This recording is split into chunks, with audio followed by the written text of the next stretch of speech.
Tingnan mo mga kababayan itong ginawa ng Congress, ng House Committee on Appropriation. Kahit hindi may paliwanag ni Inday, hindi may defend yung budget, na dapat sana zero budget na lang. Binigyan pa rin po ng mataas na budget si Inday. Mas malaki pa nga sa budget noon ni dating Vice President Leni Robredo. Tiniran pa ng 733 million plus. Yan po mga kababayan, OBP budget cut from 2 billion to 733 million by House panel. Grabe man anya Mr. Maravillas yung tinanggal. Grabe man kasi yung pinatong ni Inday. Unnecessary po yon. Pinasiguro lang po ng Congress na hindi po mawawaldas. Pera ng bayan yan, mga kababayan. So ito yung announcement na pinalabas ngayon ng House Committee on Appropriations sa pamamagitan po ng Vice Chairperson si Marikina Representative Stella Kimbo. Di niya Mr. Maravillas, masasabi mo niyan? That's sir.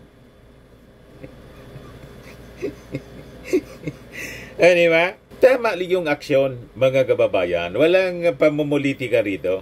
Gusto lang ng Congress na masiguro na maayos po ang paggamit ng pondo. So, tiniran pa siya ng napakalaking budget, 733 million. Ito yung itemized budget, mga kababayan, or mga items na inalis sa budget po ni Inday. Sabi diyan, sa rekomendasyon ng Committee on Appropriations, ang proposed budget para sa Office of the Vice President ay 733,198,000. So, narito ang inirekomendang pagbabago. Yung original budget na hinihingi ni Inday, 2 billion 26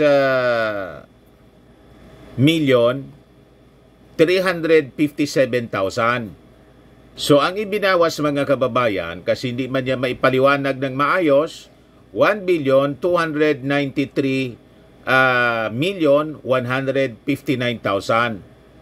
Ang 200 million po, sa supplies po siya. Tinanggal na yung supplies, worth 200 million na inihingi ni Inday.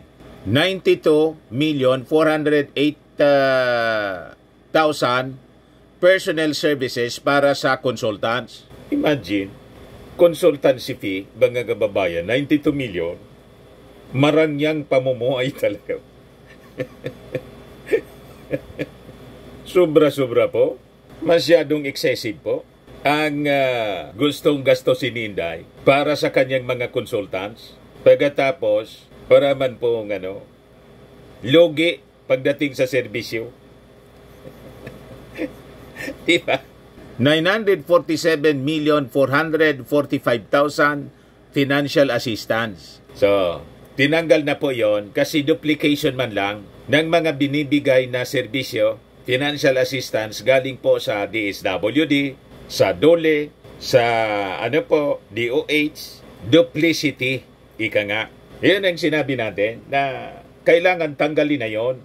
Ibalik doon sa mga line agencies kasi may expertise sila, may sistema na in place. Sigurado po na magiging tama yung paggamit ng kwarta, ng pondo. 48,306,000 rent and lease expenses. So ang ibig sabihin nito mga kababayan, yung mga satellite offices ng Office of the Vice President, kasama yung dito sa amin. May satellite office dito si Inday po sa lungsod ng Legazpi. Isasara na yan.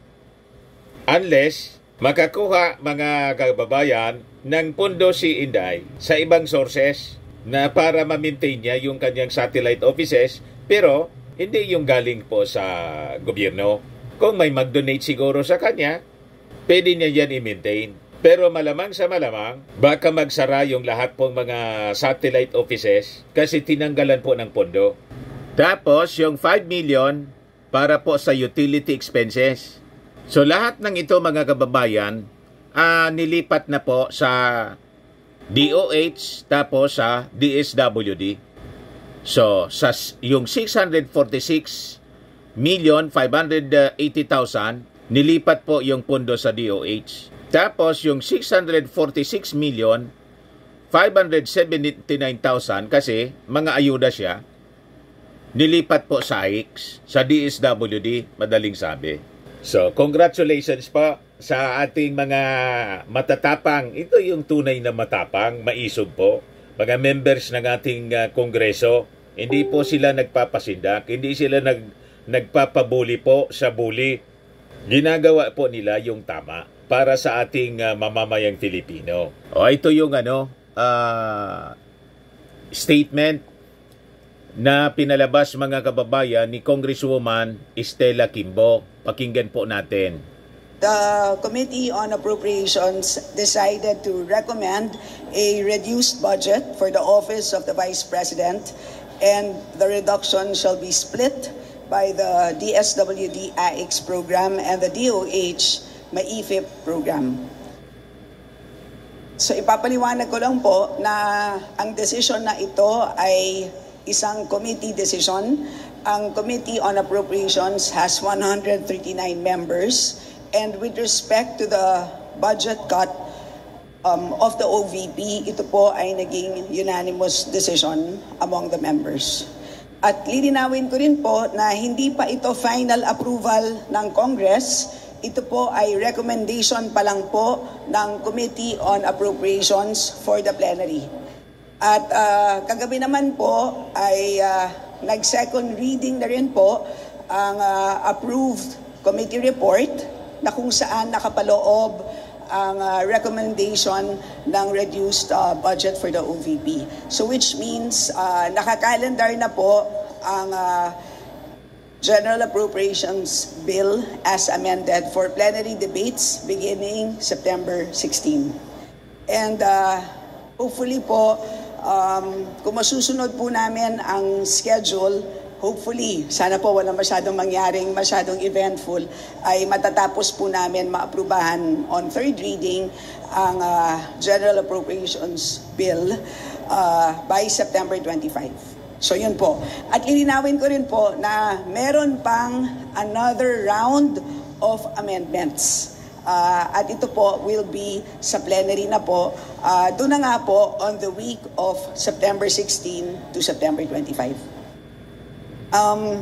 So, ang nangyari po is while the Office of the Vice President, the DBM, proposed or recommended a budget of 2.037 billion for the OVP, kami naman po, ang Committee on Appropriations yesterday recommended, to be exact, 733,198 million pesos, which means merong cut of 1.293159 billion pesos. At ang reduction na yan ay ililipat po sa dalawang ahensya, and as I had mentioned earlier, for two programs, the DSWD AIX program, which is the assistance for individuals in crisis situations, and the DOH MAIFIP, or the medical assistance for indigent and financially incapacitated patients. In other words, dalawa pong very important social protection programs ng ating gobyerno. So, ang specific items po na pinanggalingan nitong total cut of 1.293 billion pesos ay as follows: financial assistance, professional services,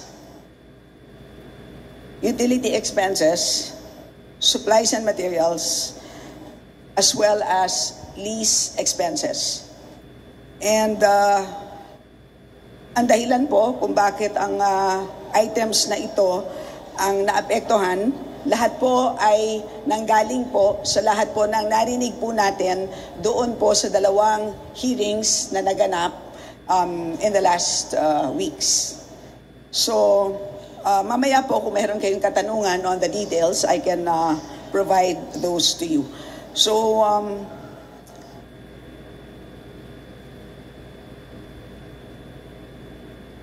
So siguro just one last note before I take in questions. So again, we have one more round of amendments. Lilinawin ko, hindi pa ito final approval ng Congress. Meron pa tayong plenary debates. And pagkatapos po mapadala ang House version of GAB to the Senate, magkakaroon siyempre ng Senate deliberations. After ma-approve ang Senate version, meron pang bicameral meeting. After that, magkakaroon pa po ng ratification, meaning babalik pa po yan to both Congress and the Senate. And then after that, magkakaroon pa po ng President's approval because as you know, the President can veto and ang veto po is pwede po on a line item basis. In other words po, ganun po kahaba ang proseso ng ating budget approval, budget process, at malinaw po na napakarami pong tao na involved dito po sa pag-aproba ng budget. Hindi lang po 2 tao. And of course, after the budget is approved, alam naman po natin, ang budget execution is solely by the executive. Madaling sabi po, fake news si Inday. Yung claim niya, yung akusasyon niya, yung nagdidikta ng budget daw, 2 tao. Si Saldico, tapos si Speaker of the House, Martin Romualdez. Yung Senado po, paano naman yung Senado? We have 24 members ng Senate. Sabi nga natin, ang nag-aanda ng budget, yung bawat departamento. In this case, Office of the Vice President, sila yung nag-prepare ng budget, tapos sinubmit sa DBM. Tapos yung DBM sinubmit sa Office of the President para maging party po ng proposed general appropriations Act for the next fiscal year. Ganun po. Tapos submitted to Congress para po sa ganitong budget briefing for deliberation ng committee. Then the committee will submit to the plenary. Ayun ang yung pinaliwanag po. Ang daming proseso na dinadaanan. Hindi po totoo na 2 tao lang ang tumitingin sa budget. Si Martin Romualdez lang at saka si Saldico. Kaya baseless po yung akusasyon po ni Inday. Pero may reaction na po si Inday. Yan po yung statement from the Office of the Vice President 2 hours ago. Tutuloy ang trabaho namin kahit walang budget dahil importante na matulungan yung mga kababayan natin na naghihirap at walang makain. Wala man pong mga Filipino ang walang makain talaga. Kasi kung wala nang makain, di patay na sila sa gutom. So fake news and baseless uli ang sinasabi po ni Inday. Wala pa man dito pong namatay sa gutom sa Pilipinas. Kahit nga yung tawag dito, pulubi, kumakain sila kasi nakikilimos. Tumatanda pa nga sila, mga kababayan, humaba pa yung buhay sa pagkikilimos. Wala mang Filipino po na walang makain. May makain. Iba-iba lang na quantity ng pagkain. Pag mahirap ka, di konti lang yung kain. At tinutulungan mga kababayan ng ating gobyerno. Kaya nga ito, DSWD, yung bagong Pilipinas Servisyo Fair, siging ikot po ng ating Pangulong Bongbong Marcos kasama si Martin Romualdez. Kaya baseless yung sinasabi ni Inday na mga Filipinong walang makain. Wala mang ganun po. Ito yung ating Pangulong Bongbong 2 hours ago, Presidential Communications Office. Ayan mahigit 1,000 benepisyaryo ng reformang pansakahan sa Bulacan ang opisyal ng napalaya sa kanilang utang sa pamamahagi ni Presidente Bongbong Marcos ng 1,119 na Certificate of Condonation and the release of mortgages sa isang seremonya sa Diliman, Quezon City. Dagdag pa rito, halos 300 na benepisyaryo mula sa Nasugbu, Batangas ang nakatanggap ng kanilang Certificates of Land Ownership Award. Kaya mga bagay na yan di nagawa ng dating Pangulong Digong. Ang ginawa po, ejiki lang. Di ba? Mamaya po, i-replay ko sa inyo yung Quadcom, tawag dito, Quadcom hearing. Kinonfirm po ni Colonel Padilla na tumawag sa kanya yung dating Pangulong Digong at kinongratulate siya matapos na ipapatay yung 3 mga Chinese drug lords. At hindi po, balik muna tayo dito. Malabo po yung akusasyon ni Inday na walang makain yung mga Filipino. Grabe po ang pag-asikaso ng ating Pangulo sa mga mahirap. Yan ang presidente. Di ba? Yung mga walang lupa dati, binigyan ng libreng lupa. Kaya tuwang-tuwa sila. Kaya lumipat na si Tolentino. Iniwan yung mga Duterte po. Ito po yung AKAP payout. Ayuda para sa kapos ang kita program. Di ba? Asikaso niya yung mga mahihirap. Inakap talaga ng ating Pangulo. Ang daming nagkikinabang po. Kaya malabo po yung mga aligasyon ni Inday. Yan yung sabi niya. Kailangang magkaisa na tumulong sa mga nangangailangan. Dumadami ang mga naghihirap sa mga pamilya. Dumadami ang nakakaranas ng gutom. Kaya kailangan tayo, kaya kami itutuloy din ang trabaho namin kahit walang budget. Dahil alam namin na yan yung pinaka-importante sa ngayon, na matulungan yung mga kababayan natin na naghihirap at walang makain. Yan mismo yung ginagawa ng ating Pangulong Bongbong Marcos, pero siya wala mang ginagawa. Yung mga pagkain noon sa DepEd, pinabulok. Yung mga para sa mga bata. Inamag. You see? Kaya nga, ngayon, kasi wala siyang sistema na maayos, tinanggal yung lahat ng ayuda sa kanya. You see? Yan po. Luistro questions, lacking documents, inventory lapses, in OBP welfare programs. During the Committee on Appropriations briefing on the proposed 2025 budget, on the Office of the Vice President, Batangas 2nd District Representative Jinky Luistro asked the Commission on Audit to confirm whether the OBP failed to submit proper documentation to several welfare distribution projects. Yan po. Kita ninyo? Anong sabi diyan? Luistro also raised concerns about the OBP's Kalusugan Food Trucks program, citing COA findings of mismanagement in food inventory. Issues included food items nearing expiry, missing items, and unventilated storage. Luistro suggested the program might be better managed by the Department of Social Welfare and Development to avoid potential issues of ghost deliveries, drawing comparison to past controversies such as the Farmally scandal. Yan po. This is almost 65 million which were not properly liquidated with the COA. To the second concern, the lapses in inventory management. This is the same observation that we had in the budget of the Department of Education.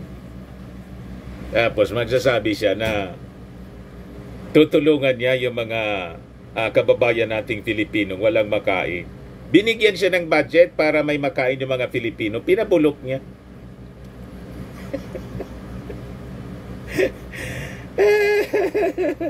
Wala siyang karapatang magreklamo. Tapos magyayabang siya na kahit walang budget, magtatrabaho siya. Sabi nga natin, binigyan nga ng bilyon-bilyon na budget. Wala mang maayos na trabaho na ipinakita siya. Ngayon pa, na tinapyasan yung kanyang budget. At least, ngayon, may rason na siya na talaga hindi na magtatrabaho. Wala man na niya akong budget.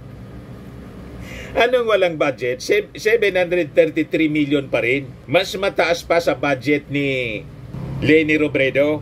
Kay Leni Robredo po, 712 million lang po. Sa kanya, 733 million pa rin. Mas mataas pa. Yan o. the OBP was allocated 712 million in 2022, the last year of Robredo in office. So, anong rason na magreklamo si Inday? Tama? Mas mataas pa kay Leni yung budget niya.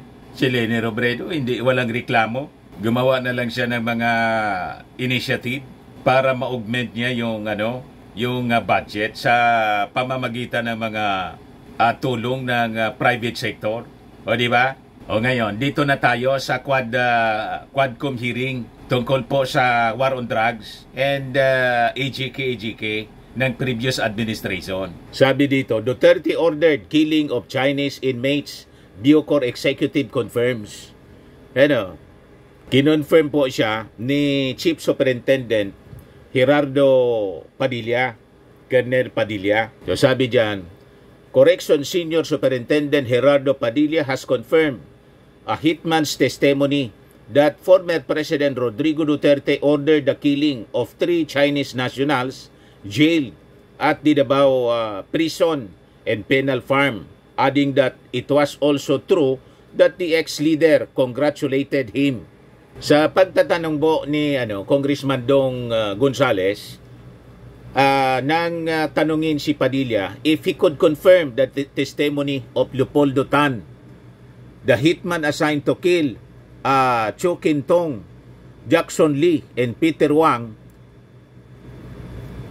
Sabi po ni Padilla, dito po sa aking affidavit, babasahin ko po, pinatutuhanan ko ang sinabi ni Tata, si Leopoldo Tan, na nung pumunta kami sa investigation section ay tumunog ang cellphone ko at ito ay sinagot ko. Ang tumawag sa akin ayon sa boses ay dating President Rodrigo Roa Duterte at sinabing congrats Superintendent Padilla, job well done, pero grabe yung ginawang dinuguan, Padilla said, echoing Tan's exact words. Ganon mga kababayan katindi. Adaling sabi, kinonfirm niya, idiniin na niya si dating Pangulong Digong. Pakinggan natin yung proceedings mga kababayan. Ito po yung live streaming ng House of Representatives 5th Joint Public Hearing on the Quad Committee. Dito sa House of Representatives. Ito pong tanong ko para kay Tata, para sa inyo po to. Kumusta po kayo? Tata, kumusta po kayo? Mabuti naman po, sir. Pwede mong pakilis po yung mo para marinig namin maayos yung salita nyo. Mabuti naman po, Your Honor. Thank you. Tata, pwede bang pakibasa mo ulit yung number 28, 29 at number 30 ng affidavit mo dated noong August 21 yata. Comsec, can you please give a copy to Tata? Pakibasa mo at para marinig ng ating mga nanonood sa ating bansa at sa ating mga kongresista. 28, 29 po. Opo, 28, 29, and 30. Habang naglalakad kami papuntang investigation section, tumunog ang cellphone ni Superintendent Padilla. Nakita ko na pinindot ni Superintendent Padilla ang kanyang cellphone. Nadinig ko na sinabi nung tumawag kay Superintendent Padilla, congrats Superintendent Padilla, job well done. Pero grabe yung ginawang dinuguan. Alam ko na ang kausap ni Superintendent Padilla ay That is number 29 po. Number 29 po ito. Sige po, tuloy po. Alam ko na ang kausap ni Superintendent Padilla ay si Presidente Duterte. Dahil pamilyar ang boses niya. Number 30. Pagkatapos ng tawag, sabi ni Superintendent Padilla sa mga kasamahan niya doon, tumawag si Presidente, nag-congrats sa akin. Dahil sa sinabing ito ni Superintendent Padilla, kaya lalo akong napaniwala na ang tumawag sa kanya ay si Presidente Duterte. Salamat, Tata. Ngayon, nandito na po ang ating Colonel Padilla. Colonel Padilla, sa iyong sinumpahang salaysay, maaari niyo po bang basahin ang number 4 at number 6 ng supplemental affidavit mo? Comsec, could you please give him a copy so that he can read? Yes, Your Honor, Mr. Chair.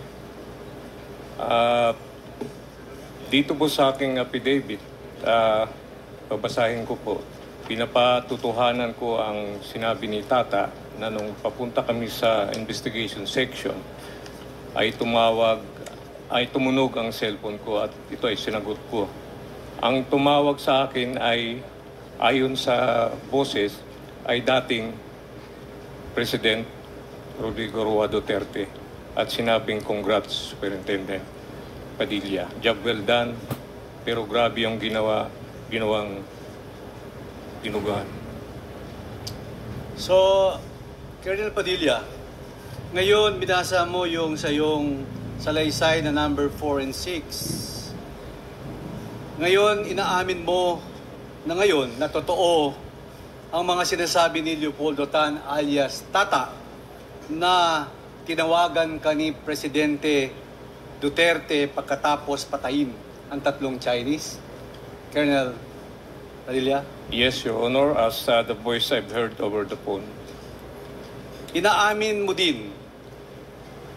mo ang lahat na ito ang sinabi ni Jimmy Fortaleza last hearing na nagkausap kayo ni Colonel Garma. Yes, Your Honor, Mr. Chair. Inaamin mo din na nagkausap kayo ni Colonel Leonardo na sinabing papatayin nila ang 3 Chinese national. Yes, Your Honor, Mr. Chair. Ngayon, meron akong huling tanong sa iyo, Colonel Padilla.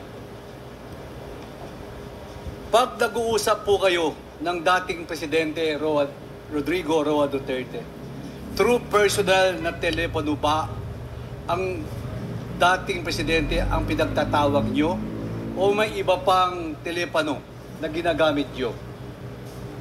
Ano ang ginagamit nyong telepono?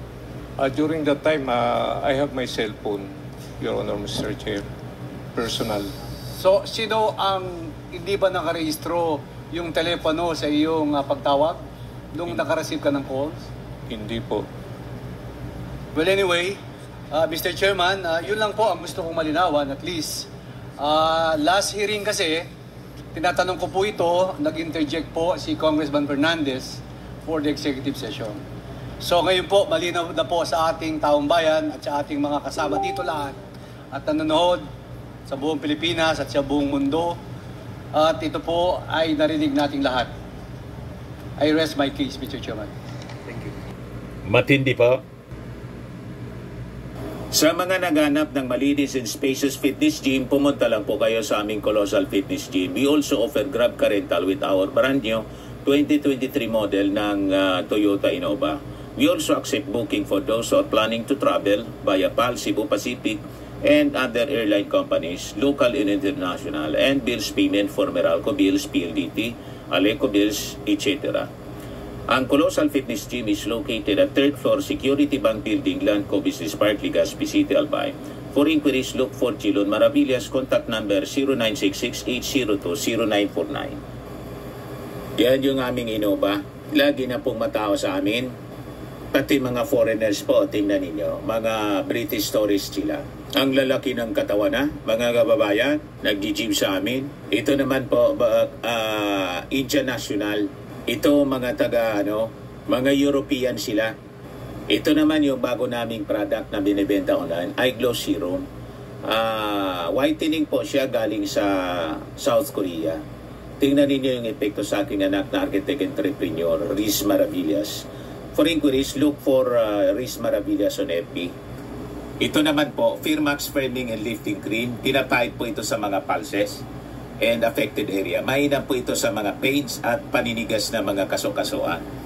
Ito po, Automax Radiant Serum. Sa mukha naman yung application. Anti-aging po siya. You will look 10 years younger than your age. Sa mga cancer patients naman po, baka lang gusto ninyo itong itry. Neng siya red mixed fruit drink, hindi man po siya gamot, food supplement siya. Kaya lang, gawa siya mga kababayan sa goji berry. Yung goji berry may anti-cancer properties. Yung mga inquiries ninyo, dumiretso na lang kayo sa aming messages sa Facebook para masagot namin agad. Ayos po, ako po si Dante Maravillas. Bye-bye, God bless.